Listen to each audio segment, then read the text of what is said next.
안녕하세요. 안전한 자산관리 전문 아메리카스의 대표 어드바이저로 있는 켄츠라고 합니다. 2022년 7월 18일 주간 경제 동향을 시작하도록 하겠습니다. 공지부터 드리고 시작하겠습니다. 저희들이 주간 경제 동향 시간에 나눠드리는 내용은 정보 제공과 교육 차원에서 나눠드린다는 점, 인베스트먼트 어드바이스가 아니라는 점을 공지드립니다. 같이 나눌 내용은 지난주하고 이번 주에 대한 전체적인 오버뷰하고 난방 페이롤은 지난 데이터이긴 하지만 어닝 관련된 얘기들로 주로 좀 나눠보도록 하겠습니다.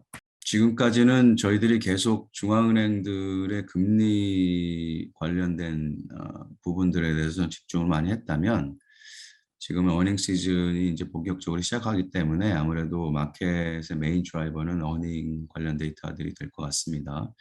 물론 인플레이션 관련된 데이터와 금리 인상 프로스펙트와 관련된 기타 데이터들도 여전히 중요하게 작용을 하겠지만 아무래도 어닝 시즌이 좀 가장 중요한 마켓 드라이버가 될 것 같습니다. 지난주에는 CPI 넘버가 9.1%로 예상보다 또 훨씬 높게 나왔어요. 그러면서 레이트과 관련돼서 금리와 관련돼서 마켓이 기존에 프라이싱하고 있던 75 베이스 포인트 그 이상의 100 베이스 포인트 인상 가능성에 대해서 얘기를 하면서 좀 와일드하게 마켓이 움직였던 그런 한 주간이었고, 한 주가 마무리되는 과정에서는 다시 다른 데이터들과 함께 마켓이 지금 대체적으로 다시 75 베이스 포인트 정도로 그치지 않겠느냐라는 쪽으로 다시 좀 돌아왔어요. 그래서 마켓 익스펙테이션이 좀 왔다 갔다 한 그런 한 주간이었고, 지난주에 다른 데이터 주요 데이터를 보면은 리테일 세일즈도 좀 좋게 나왔고 예상보다, 반면에 5 to 10year inflation expectation 좀 내려왔고, 그래서 데이터들이 사실은 약간 컨플릭팅한 그런 데이터들이 계속 나오고 있어서 아마 중앙은행 입장에서는 여전히 많이 고민이 될 것 같습니다. 그래서 추가적으로 생각하고 있던 것보다 좀 더 공격적인 금리 인상이 있을 수 있는 가능성이 여전히 있습니다. 마켓은 일단은 다시 좀 75 베이스 포인트 정도로 지금 생각을 하고 있지만 100 베이스 포인트도 전혀 가능성이 없는 그런 상황은 아니라고 보실 수 있을 것 같아요. 한 가지씩 좀 같이 보겠습니다. 이 CPI 데이터 나올 때 이제 섭 데이터로 이제 보통 나오는 것 중에 하나가 이제 스티키 프라이스 CPI라는 게 있는데, 스티키라는 말에서도 아실 수 있는 것처럼 물가 변화가 더딘 슬로우한 그런 섹터들 위주로 이제 프라이스 변동을 매절하는 게 이제 스티키 프라이스 CPI다라고 볼 수 있을 것 같아요. 그래서 스티키 프라이스 CPI가 올라간다는 거는 인플레이션이 그만큼 퍼시스트한 거라고 보실 수가 있을 것 같아요. 왜냐하면은 푸드나 에너지 같은 경우 사실 벌러틀하고 물가 변동이 좀 상대적으로 이제 크게 움직이는 그런 섹터라고 보실 수 있다면, 다른 부분들은 상대적으로 물가를 인상하는 것이 좀 더디게 진행되는 경향들이 있는데, 그 부분들이 많이 올라간다는 거는 그만큼 인플레이션이 시스템에 지금 인베리트돼 있다, 퍼시스턴하다, 이렇게 생각을 할 수 있을 것 같아요. 그래서 이 부분은 CPI 넘버도 상당히 많이 올라왔어요. 8% 이상으로, annualized rate로 계산하면 8% 이상으로 올라가는 걸로 나와서 이 부분은 여전히 물가 인상, 인플레이션 부분에 대한 우려들을 이제 계속 되게 하는 이제 그런 데이터였다, 이렇게 볼 수 있을 것 같아요. 그러니까 결과적으로 9.1% 헤드라인 넘버도 높게 나왔지만 스티키 프라이스 CPI 넘버도 지금 올라간 거로 나왔기 때문에 연준이 인플레이션을 잡기 위해 생각하고 있던 그런 금리 인상 방향에 좀 더 공격성을 더할 수 있도록 더해야 되는 그런 데이터로 이해될 수 있을 것 같습니다. 동시에 또 웨이지 그로스 트래커라는 게 있는데, 미디안 웨이지가 어떤 식으로 지금 그로우하고 있나 보면 지금 2022년 들어서 미디안 웨이지 그로스 레이트이 상당히 급등하고 있는 걸 보실 수 있을 것 같아요. 그래서 이 부분 역시 인플레이션에 대한 압박 요인이라고 볼 수가 있겠죠. 그래서 물가하고 웨이지하고 서로 주고받으면서 지금 상승을 하고 있는 그런 상황인데, 아무래도 연준이 이 부분을 주목해서 볼 테고 이런 것들 때문에 조금 더 공격적으로 지금 금리를 올리려고 하는 그런 모습을 보이고 있지 않나 이렇게 생각이 됩니다. 근데 지금 뭐 지난달에 리테일 세일즈가 좋게 나온 예상보다 좋게 나온 것도 근데 사실은 내용상으로 보면은 그게 물가가 올라서 프라이스가 올라서 세일즈 넘버가 예상보다 높게 나온 부분이 크고 실제로 세일즈 액티비티 자체는 크게 나아지지 않은 상황으로 보입니다. 그 데이터의 그 내부 서브데이터를 보면. 그래서 경기는 전체적으로 이제 슬로우 다운하는 그런 모습을 보이고 양상을 띠고 있는데 인플레이션이 높다라고 지금 우리한테 알려주는 그런 데이터들은 상당히 높게 나오고 있기 때문에 연준이 계속 인플레이션을 잡기 위해서 추가적으로 높은 인상폭을 결정을 할 것인지 경기 둔화 조짐 때문에 조금 더 리즈너블한 수준에서 금리 인상을 할 것인지 이 부분이 계속 좀 언설튼한 상황이다 이렇게 볼 수 있을 것 같습니다. 중앙은행들 뭐 연준뿐만 아니고 이제 다른 중앙은행들도 우리가 계속 보지만 이번 주에는 ECB하고 뱅크 오브 재팬의 레이트 디시전 미팅이 있습니다.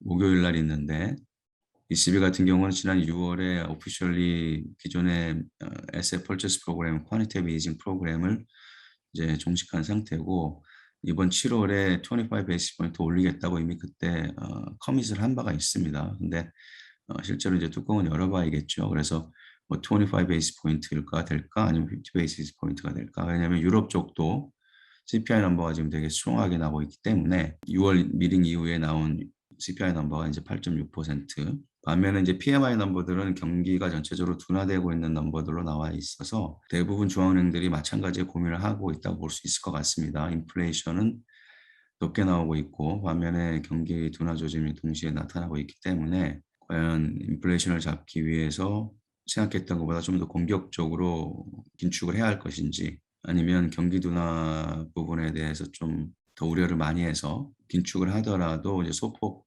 인상 정책으로 갈 것인지 모든 중앙은행들이 동시에 고민하는 부분일 텐데 ECB도 마찬가지 상황이라고 보실 수 있을 것 같아요. 그래서 뱅크 오브 재팬은 뭐 시장은 특별히 금리 자체의 변동은 없을 것이라고 지금 생각을 하고 있고 단지 향후 경기 성장 전망치나 인플레이션 전망치에 대해서는 좀 조정이 있을 것으로 지금 예상들을 하고 있습니다. 그리고 덕분에 이제 엔화가 약세를 계속 지금 진행되고 있는데 이 부분에 대해서 정부 쪽에서 인터뷰를 할지 좀 볼러틀하게 움직이는 부분에 대해서 인터뷰를 할지 뭐 이런 거에 대한 내용들이 레이트 디시전 할 때 같이 언급이 될지 이런 부분이 좀 관전 포인트다 이렇게 볼 수 있을 것 같아요.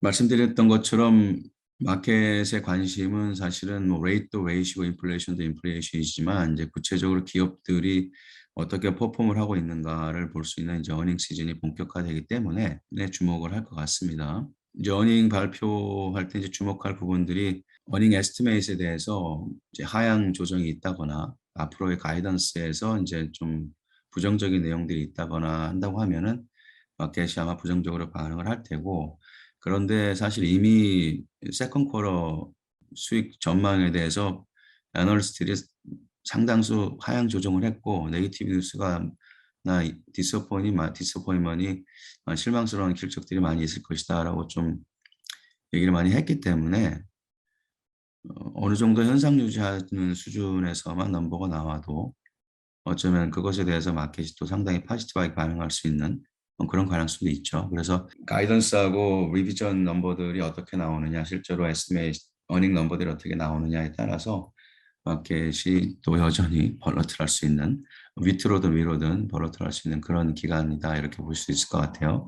이번 주에는 뱅크 오브 아메리카, 골드만삭스, 존슨앤존슨이 뭐 월요일 날 오늘 있고 그래서 뱅킹 섹터가 어떻게 되고 있는지 우리가 볼 수 있을 것 같고 넷플릭스나 테슬라 등 그 큰 테크 컴퍼니들의 어닝이 또 예정이 돼 있고 항공사도 있고 유나이티드 에일리언도 있고 뭐 AT&T나 유니온 퍼시픽 트래블스 등이 이제 목요일 날 있고 아메리칸 익스프레스 브라이즈는 프라이데이 있고 그래서 우리가 뭐 많이 아는 큰 회사들의 어닝이 이번 주에 또 많이 있습니다. 그래서 각 섹터별로 이런 주요 기업들의 성적이 각 섹터별로 지난 세컨 쿼터를 어떻게 지나왔는지 그리고 앞으로를 어떻게 내다보고 있는지를 볼 수 있는 그런 시기이기 때문에 이 부분 당연히 마켓이 주목을 할 테고 그에 따라서 시장 변동성도 올라갈 수 있는 그런 한 주간이다. 이렇게 볼 수 있을 것 같아요.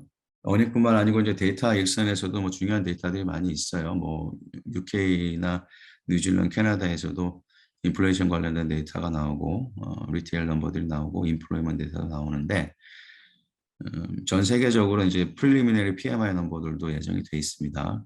PMI 넘버는 여러 번 우리가 반복을 했지만 매니팩처링 넘버도 있고 이제 서비스 넘버도 있죠. 그래서 이코노미가 경제 활동이 얼마나 지금 활기를 띠고 있느냐 내지는 아니면 둔화되고 있느냐 이런 것들을 볼 수 있는 넘버니까 중요한 데이터라고 보실 수가 있을 테고, 특별히 이번 주에는 하우징 관련 데이터들이 많이 나와요. 하우징 마켓 인덱스가 있고 하우징 스타트 넘버가 있고 existing home sales 넘버 등이 있어요. 그래서 부동산 시장이 지금 현재 어떤 건강 상태가 어떤 것인지를 볼 수 있는 넘버들이 나오기 때문에 하우징 마켓 당연히 중요하죠.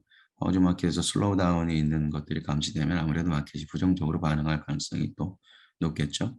그래서 이 부분도 아마 중요한 게 시장이 또 보는 데이터다 이렇게 볼 수 있을 것 같아요. 이번 주는 말씀드렸던 것처럼 어닝 관련 데이터들하고 특별히 하우징 관련 데이터들에 마켓이 주목할 것 같고, 그 넘버들이나 가이던스가 어떻게 나오냐에 따라서 변동성이 높아질 수 있는 가능성이 있다 이렇게 볼 수 있을 것 같습니다.